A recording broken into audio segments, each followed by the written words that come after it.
Hello लोगोफोर आंनि बे बड स्मार्ट टेक्नोलॉजी चेनेलाव नोंथांमोनखौ खनसेबाव बरायबावबाय। लोगोफोर दिनैनि भिडिअआबो जोबोद इन्टारेस्टिं। मैयासो आं भिडिअ मोनसे बानायदोंमोन सुपार चार्टखौ माबोरै इनेबल खालामो, जेरावनोखि super chart, super sticker, super thanks नोंथाङा इनेबल खालामनाय लोगो लोगोनो नोंथांनाव एक्सट्रा बेनिफिट मोनो, नोंथाङा एक्सट्रा आर्निं जायो।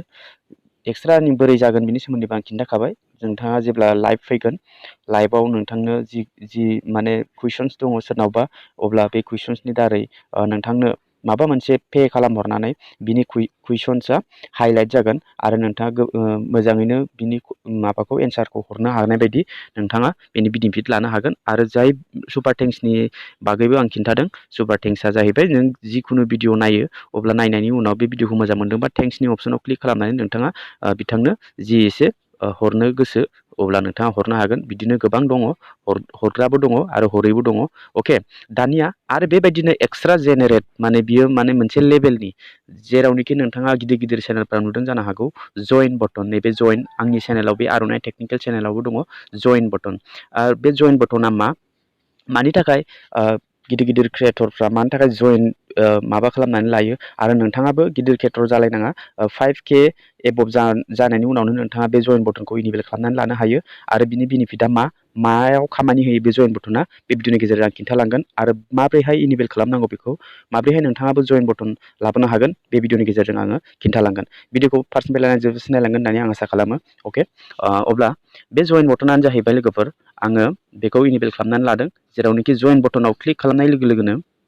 आंनि चेनेलखौ जाय भिजिट खालामगोन बिथांमोना बे जइन बटनखौ मोनगोन। बेयाव जेरै जइन बटनाव क्लिक खालामनाय लोगो लोगो बेफोरबायदि इन्टारफेस फैगोन। मानो होनबा आं बेखौ सेट खालामनानै दोनखाजोबदों। बेयाव बुंदों जइन दिस चेनेल्स। जुदि नोंथाङा आंजों जुगाजुग जानानै थानो सानदोंब्ला, नोंथाङा माबा मोनसे हेल्प लुगैदोंब्ला आंनिफ्राय, नोंथाङा माबा मोनसे मिन्थिनो लुगैदोंब्ला, आरो नोंथाङा आंजों माबा मोनसे फनाव रायज्लायनो लुगैदोंब्ला, बा नोंथाङा जोबोद माबा मोनसे उसुबिदायाव दङ, माबा मोनसे नोंथाङा आंजों शेयार खालामनो नागिरदों, माबा मोनसे रोङाखै चेनेलनि बागै, बा माबा मोनसे पार्सनेल माबा मोनसे दङ, अब्ला नोंथाङा मा खालामनांगोन, आंजोंथ' आंनि फन नाम्बारबोथ' गैया नोंथांनाव, बा नोंथाङाथ' आंनि न'आव फैनो हाया, आंनि एड्रेसबो मिन्थिया। जाय मिन्थियो बे फैगोन, थांगोन। अके, जाय गोजानाव दङ बा आंजों जगाजग खालामनो लुगैदों बिथांमोना जोबोद उसुबिदायाव थायो, मेसेज हरो, नोंथांनि मेसेजफोरखौ केयार खालामा बारा गिदिर गिदिर क्रियेटरफ्रा। आंथ' हानायमानिखौ आं रिप्लाय हरो बारु, आरो हानायमानिखौ आं मददबो खालामो। थिग आं नोंथांनो बेखौनो एग्जाम्पलखौ होनो सानदों जे नोंथाङा सोरखौबा पार्सनेलि नोंथाङा रायज्लायनो लुगैदोंब्ला, माबा मोनसे मिन्थिनो लुगैदोंब्ला, जोङो मा खालामनांगोन, बिनि थाखाय बिजों रायज्लायनो थाखाय, बिनिफ्राय मिन्थिनो थाखाय जोङो मा खालामनांगोन, बे जइन बटनाव क्लिक खालामनानै नैबेयाव दङ फार्स्टआवनो सिलभार लेभेल 159 मान्थलि। अके, नोंथाङा बेयाव जइनाव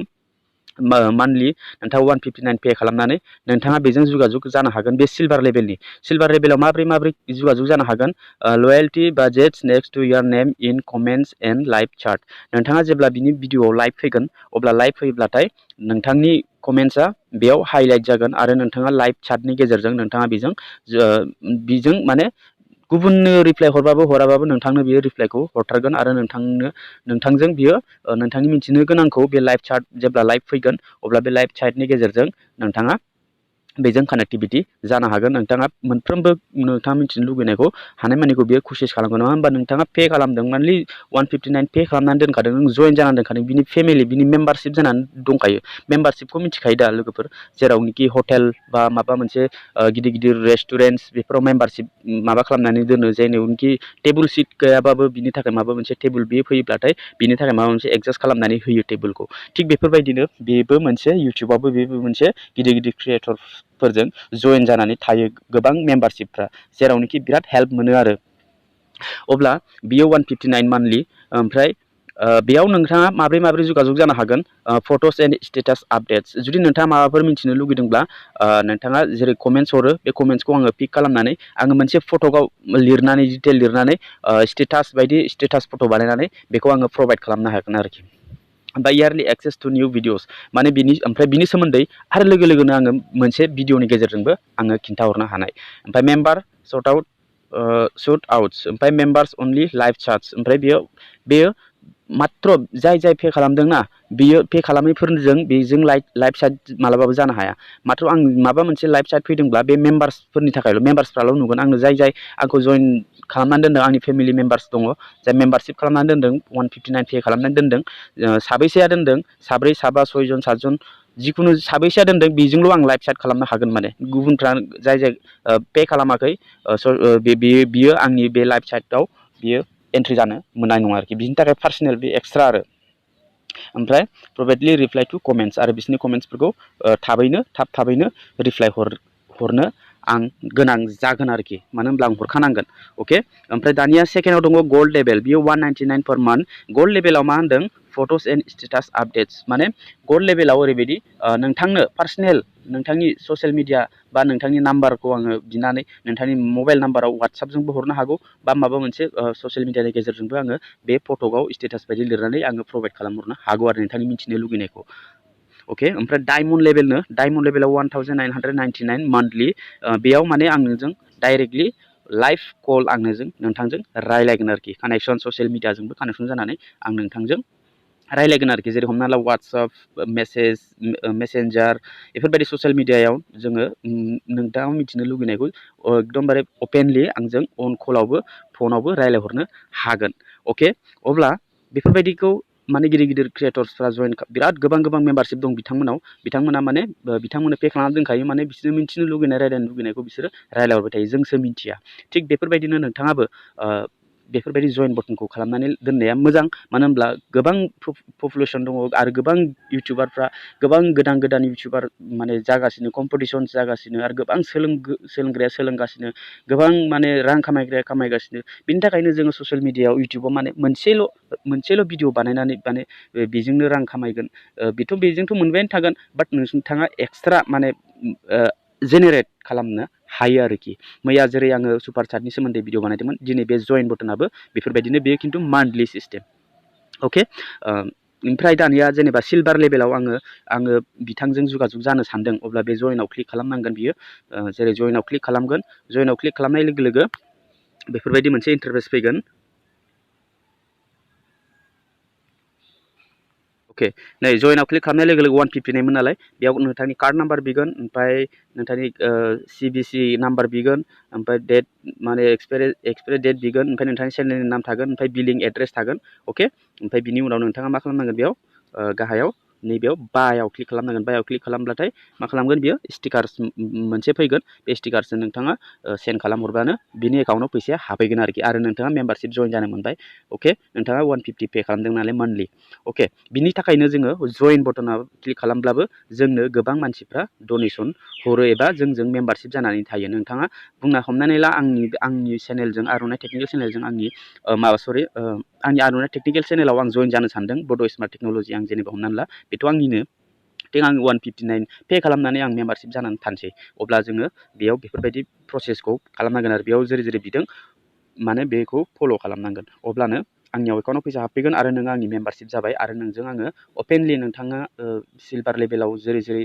होनानै दोनदों अपसन्स बे मथे आं नोंथांजों जगाजग जानानै थानो हागोन आरोखि अके लोगोफोर बिनि उनाव नोंथाङा आरो उनाव मोजाङैनो मिथिलांबावगोन दानिया बे जइन बटनखौ माबोरैहाय इनेबल खालामनो आं नोंथांनो खिन्थानोसै अब्ला बिनि थाखाय जोङो मा खालामनांगोन क्रोम ब्राउजाराव थांनांगोन क्रोम ब्राउजाराव थांनानै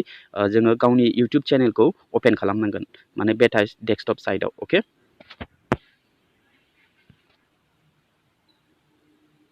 दानिया नोंथाङा बेफोरबायदि इन्टारफेस फैबाय बिनि उनाव जोङो मा खालामनांगोन नैबेहाय मनेटाइजेसननि अपसनाव क्लिक खालामनांगोन बेहाय मनेटाइजेसननि अपसनाव आं क्लिक खालामबाय बेयाव क्लिक खालामखांनानै नोंथाङा नुगोन गोजौआव मेम्बारशिप बे मेम्बारशिपआव नोंथाङा क्लिक खालामनांगोन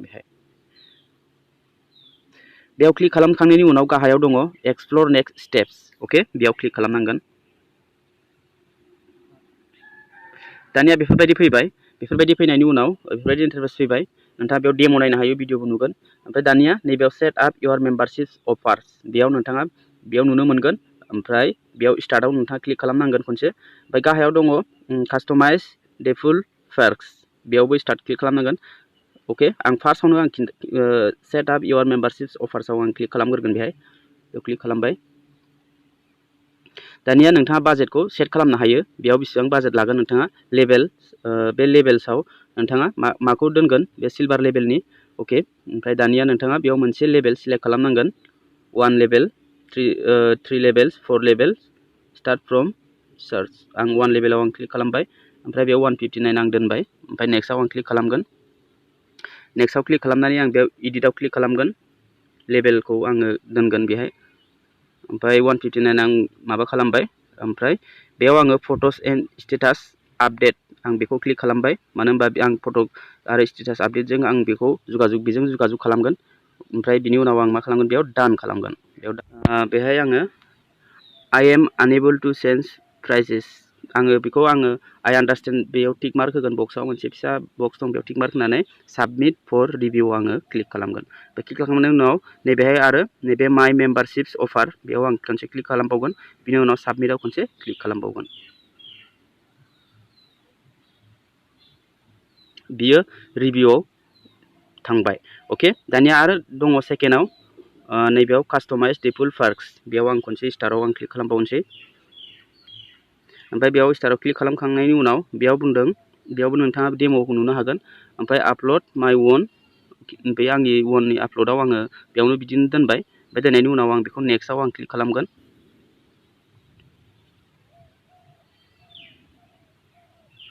नेक्स्टआव क्लिक खालामखांनायनि उनाव दानाबा बे गोजौआव नुगोन नोंथाङा इउज एग्रिमेन्ट इउटिउब बाजेट बेयाव क्लिक खालामनांगोन खनसे ओमफ्राय बेयाव अट'मेटिकलि बेयाव सिलेक्ट खालामनांगोन बिनि उनाव नेक्स्टआव क्लिक खालामनांगोन ओमफ्राय बेयावबो खनसे डार्क डेमखौ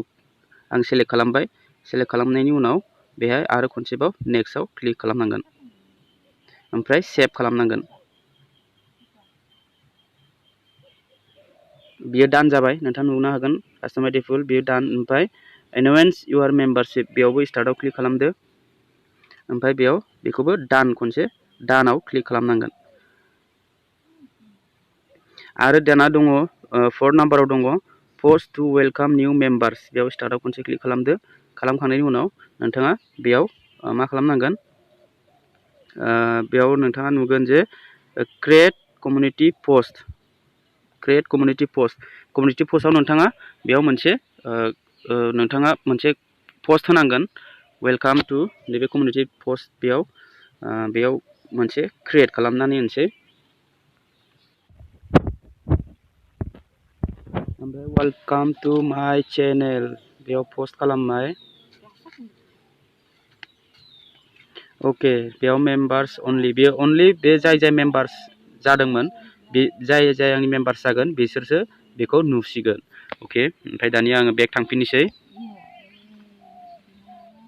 दा नोंथाङा बेयाव नुनो मोनबाय you have successfully create your members only post okay ओमफ्राय बेयाव नोंथाङा डान खालामनानै होदो डान खालामनानै जाबाय बे गासिबो अल डान जाजोब्बाय नैबेयो इन रिभिउआव दङ बे इन रिभिउआव दङ गोजौनिया बे रिभिउआ कमप्लिट जाबाथाय नोंथाङा मा खालामनांगोन बेयो अट'मेटिकलि टार्न अन जागोन आरोखि दा बे रिभिउआव दंथ'यो बिनि थाखायनो बियो टार्न अन जाथ'वाखै ओके दानिया नै घन्टानि उनाव 24 आवार्स नांलायासै 2 घन्टानि उनाव इमेल फैबावबाय जे नोंथांनि मेम्बारशिप एप्लाइ खालामनाया एप्रुभ जाबाय होननानै आरो नोंथाङा गोजौआव नुबाय नैबेहाय गोजौआव नुबाय 100% कमप्लिटेड टार्न अन ओके नोंथाङा दा बेखौ बेयाव गासिबो एप्रुभ जाजोब्बाय डान जाजोब्बाय मा खालामनांगौ खालामबाय बिनि उनाव इमेलाव बुंदोंमोन 24 आवार्सनि गेजेराव जागोन होननानै बाट 2 घन्टानि उनावनो जाबाय अब्ला जोबोद मोजांनि खोथा अब्ला आं बेखौ दाना नोंथाङाबो बिदि टार्न अन खालामनांगोन क्रम ब्राउजाराव फैफिननानै बेखौ आं टार्न अन खालामनोसै बिनि उनाव नोंथांमोना नुसिगोन बिथांनि चेनेलाव जइननि बटनखौ ओके आं बेयाव टार्न अन खालामबाय आरो खनसेबाव टार्न अन बेयाव खालामदो बिदि इन्टारफेस फैबा ओके बियो टार्न अन जाबाय दाना बिनिफ्राय बेसेबां मेम्बारशिप फैदों बेसेबां मेम्बारशिपनिफ्राय बेसेबां रेभिनिउ फैदों नोंथाङा बेयाव मेम्बारशिपआव क्लिक खालामनानै फैफिननानै नायनो हागोन नैबेहाय डलारनि सिन दङ बेयाव गासिबो नुजोबगोन नोंथांमोना बेहाय अब्ला नोंथाङा मिथिबाय जे जइन बटनखौ माबोरैहाय एक्टिभ खालामनानै लानांगौ अके लोगोफोर बेफोरबायदि इनफर्मेटिभ भिडिअ नायनो थाखाय आरो बेफोरबायदि इउटुबनि वाइटि स्टुडिअनि बायदि रोखोमनि गोदान फिचार्सनि थाखाय आपडेटनि थाखाय नोंथांमोना रोंनो एबा मिन्थिनो लुगैदोंब्ला आंनि चेनेलखौ साबस्क्राइब खालामनानै बेलनि अल नटिफिकेसनखौ अन खालामनानै जाहाथे बेफोरबायदि इनफर्मेटिभ भिडिअ नोंथाङा नुबाय थायो आरो हायोबा शेयार कमेन्ट साबस्क्राइब जेरैबाबो खालामथार अके लोगोफोर अब्ला भिडिअआ बेखिनियावनो लोगो मोनगोन next video tata bye bye and take care